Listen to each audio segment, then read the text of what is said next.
लेकिन मैं हनुमान चालीसा पाठ नहीं करता था, क्योंकि जब भी मैं हनुमान जी की तस्वीर को देखता था मैं डर के कारण कांपने लगता था, मानो कोई नकारात्मक ऊर्जा मेरे अंदर से कांप रही हो।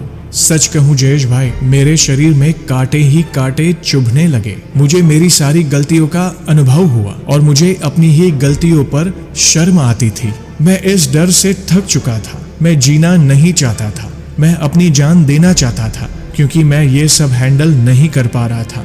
जय श्री राम दोस्तों, कैसे हो आप सब। आज के व्लॉग में आप सभी का स्वागत है दोस्तों आज मैं फिर से एक और इंटरेस्टिंग वीडियो लाया हूं। ध्यान से देखिएगा आखिर तक। एक भक्त ने बहुत ही अद्भुत अनुभव शेयर किया है और इन भक्त को जो प्रॉब्लम थी उस प्रॉब्लम से कई लोग जूझ रहे हैं और उसी में फंसे हैं और उन्हें बाहर निकलने का रास्ता ही नहीं मिल रहा है। तो कैसे इन भक्त को हनुमान जी की कृपा से उस प्रॉब्लम का सलूशन मिला, उसे देखकर आप दंग रह जाएंगे। तो आखिर तक अवश्य देखिएगा। वीडियो पसंद आए तो लाइक और शेयर करना ना भूलें। नए हो तो चैनल को सब्सक्राइब करें। जय श्री राम का नारा लगाकर बेल आइकॉन को अवश्य दबाएं, ताकि आने वाले नए नए इंटरेस्टिंग व्लॉग्स हमारे फैमिली से जुड़े हो, Q&A वाले हो या फिर ऐसी प्रभु से जुड़ी कोई कथा क्यों ना हो, आप सबसे पहले देख सके।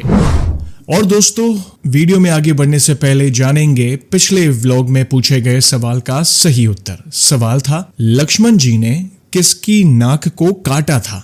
बहुत सारे जवाब आए हैं। एज यूजुअल क्षमा चाहते हैं, सभी के नामों का शाउट आउट करना मुश्किल है। उसके पहले जानते हैं सही जवाब। सही जवाब है सुरपंखा। और 3 भक्तों के नामों का मैंने सिलेक्शन किया है। उसमें से पहला नाम है शुभांगी जी, जो कि छत्रपति संभाजी नगर महाराष्ट्र से बिलोंग करती हैं। शुभांगी जी, आपका बहुत बहुत धन्यवाद सही उत्तर देने के लिए। जय श्री राम आपको।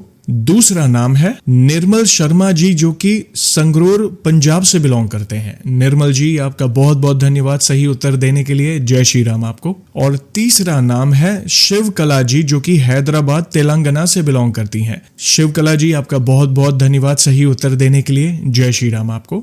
और आज का सवाल है, जैसे भगवान श्री राम का विवाह माता सीता से हुआ था, वैसे ही लक्ष्मण जी का विवाह किन से हुआ था। सही उत्तर कमेंट में अवश्य दीजिएगा और सही उत्तर के साथ आप कहां से बिलोंग करते हैं, यानी किस गांव के शहर से बिलोंग करते हैं, वो भी मेंशन करिएगा। दोस्तों, नकारात्मक ऊर्जा कहे या नकारात्मक विचार कहें, ऊपरी हवा कहें, अगर ये किसी के अंदर उतर जाते हैं तो समझो उस व्यक्ति का जीवन बर्बाद हो गया। और ऐसा ही कुछ इन भक्त के साथ हुआ। लेकिन जैसे हम सभी को पता है, जहां कहीं भी हमारे प्रिय बजरंगबली की उपस्थिति होती है, दुनिया की तो क्या पूरे ब्रह्मांड की कोई भी नकारात्मक ऊर्जा हमारे प्रिय बजरंगबली महाराज के सामने टिक नहीं पाती। बहुत ही अद्भुत अनुभव है, ध्यान से सुनिएगा। मैं अपना नाम गुप्त रखना चाहता हूँ। मेरी उम्र 18 साल है और मैं महाराष्ट्र का रहने वाला हूँ। जयेश भैया, मैं आपके वीडियोस कई महीनों से देख रहा हूँ। आज मैं भी आपसे मेरे साथ घटित हुआ हनुमान जी के चमत्कार से जुड़ा अनुभव शेयर करना चाहता हूँ। बात जून 2021 की है, जब मैं हनुमान जी की भक्ति नहीं करता था। जीवन में सब कुछ सही चल रहा था। फिर मैंने जुलाई महीने से भगवान की थोड़ी बहुत भक्ति शुरू की। पता नहीं वो भगवान मेरे सपने में आकर किसी और भगवान को मार देते थे। बचपन से ही जिन पर मुझे लगाव और प्रेम था, चाहे वो मेरे परिवार वाले हो या फिर कोई मित्र, वो सब मुझसे निराश होकर मुझे छोड़कर चले जाते थे। और ये सपने जिसमें भगवान एक दूसरे से लड़ रहे हैं और मार रहे हैं, इनसे मुझे ऐसा लगता था कि क्या भगवान भी मुझे छोड़कर चले जा रहे हैं। मैं हर दिन रोता था और बिना किसी आशा के बेड पे सोया रहता, जैसे मानो कि सारे नकारात्मक विचार मेरे सर पर बैठ गए हो और मुझे मारने के लिए उत्सुक हो। मुझे तो ऐसा लग रहा था मानो मेरे ऊपर किसी ने घोर काला जादू कर दिया हो। पर हालात तब बदलने लगे जब मैं मोबाइल में YouTube खोलता, तब मेरे YouTube फीड में हनुमान चालीसा डिस्प्ले होने लगी। ऐसा लग रहा था मानो स्वयं हनुमान जी मुझसे हनुमान चालीसा का पाठ करवाना चाहते हो। लेकिन मैं हनुमान चालीसा पाठ नहीं करता था, क्योंकि जब भी मैं हनुमान जी की तस्वीर को देखता था मैं डर के कारण कांपने लगता था, मानो कोई नकारात्मक ऊर्जा मेरे अंदर से कांप रही हो।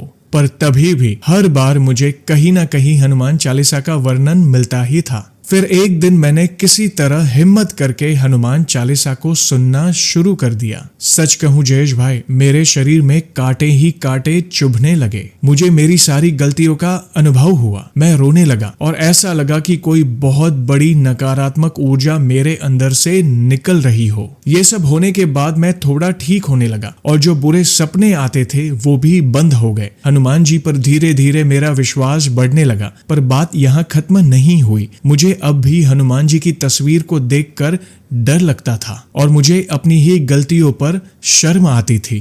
थोड़े दिन बाद मैंने काल भैरव अष्टकम का पाठ करना शुरू किया और जयेश भाई, एक ही पाठ करने के बाद स्वयं काल भैरव जी ने मेरे सपने में आकर एक राक्षस को डराया और वो राक्षस रोने लगा। पर अब भी हनुमान जी की तस्वीर को देखकर मैं डरता था और मन में हमेशा भय रहता कि क्या हनुमान जी भी मुझे सबकी तरह छोड़कर चले जाएंगे, क्या मैं फिर से अकेला पड़ जाऊंगा। जयेश भैया, तब मैं हनुमान जी से डरता भी था और मदद भी मांग रहा था। सो मैंने तय किया कि रात में मैं हमारे घर के मंदिर में जाकर मंदिर की सारी लाइट्स बंद करके हनुमान चालीसा और काल भैरव अष्टकम का पाठ करूंगा। आप यकीन नहीं मानोगे, मैं पाठ करते समय डर के मारे रोता था। मेरे अंदर ये डर था कि क्या हनुमान जी भी मुझे छोड़कर चले जाएंगे। मैं इस डर से थक चुका था। मैं जीना नहीं चाहता था। मैं अपनी जान देना चाहता था क्योंकि मैं ये सब हैंडल नहीं कर पा रहा था। मैं मरने भी गया था पर पता नहीं कोई चीज मुझे मरने से रोक रही थी। तब उस दिन मैं बहुत रोया और परेशानी और दुख में हनुमान जी के सामने हिम्मत जुटाकर प्रार्थना की, हे प्रभु, आप तो बड़े से बड़े संकट को दूर करते हो और दुष्टों का नाश करते हो। आपके लिए असंभव कुछ भी नहीं। तो मेरे अंदर की नकारात्मकता का अंत क्यों नहीं करते हैं? क्या मैं इतना अपवित्र हूँ कि आप मेरी आवाज सुनना भी नहीं चाहते? यदि ऐसा है तो ठीक है, मैं आपकी शरण में आ रहा हूँ। आप मुझे अपनी शरण में ले लो या फिर मुझे मार दो, क्योंकि आपके बिना मेरा जीवन अधूरा है। जयेश भाई, उसी दिन मुझे एक सपना आया कि मेरे ऊपर बहुत सारी मधुमक्खियों का वार हुआ है, पर मैं तो हनुमान चालीसा पढ़ता जा रहा हूँ और वो मधुमक्खियां मुझे देखकर ही डर कर चली गई। बस उस रात के बाद मेरे अंदर जो नकारात्मकता थी वो बहुत तेजी से निकलनी शुरू हो गई। मैं श्री राम रक्षा का पाठ भी करता था और मुझे बहुत बार श्री राम और हनुमान जी की उपस्थिति का एहसास भी हुआ है। आप मानोगे नहीं कि नकारात्मकता बाहर निकलने के लिए हनुमान जी रोज के रोज मुझे सपने में आकर दर्शन देते थे और आज भी उनके दर्शन मुझे सपने में होते हैं। और अब मुझे किसी के खोने का डर भी नहीं है, क्योंकि मुझे मालूम है कि हनुमान जी हमेशा मेरे साथ है और साथ हमेशा रहेंगे। बस आखिर मैं सभी दर्शकों को यही कहना चाहूंगा कि ऐसा कोई भी संकट नहीं इस पूरे ब्रह्मांड में जो हनुमान जी दूर नहीं कर सकते। इसलिए कहते हैं ना, कौन नहीं जानते है जग में कपि, संकट मोचन नाम तिहारो। और हर नकारात्मक ऊर्जा हनुमान जी से डरती है, जैसे कि मेरे अंदर थी, जो हनुमान जी की सिर्फ तस्वीर देखते ही कांप उठती थी। और अब मेरे प्रभु की कृपा देखो कि अब मैं जब भी हनुमान जी की तस्वीर को देखता हूँ तो अब मुझे वो डर नहीं लगता, बल्कि हनुमान जी की तस्वीर को देखकर मुझे प्रेम, विश्वास और भक्ति भाव का एहसास होता है। तो दोस्तों, देखा आपने, हर समस्या का समाधान छुपा है हनुमान जी की भक्ति में।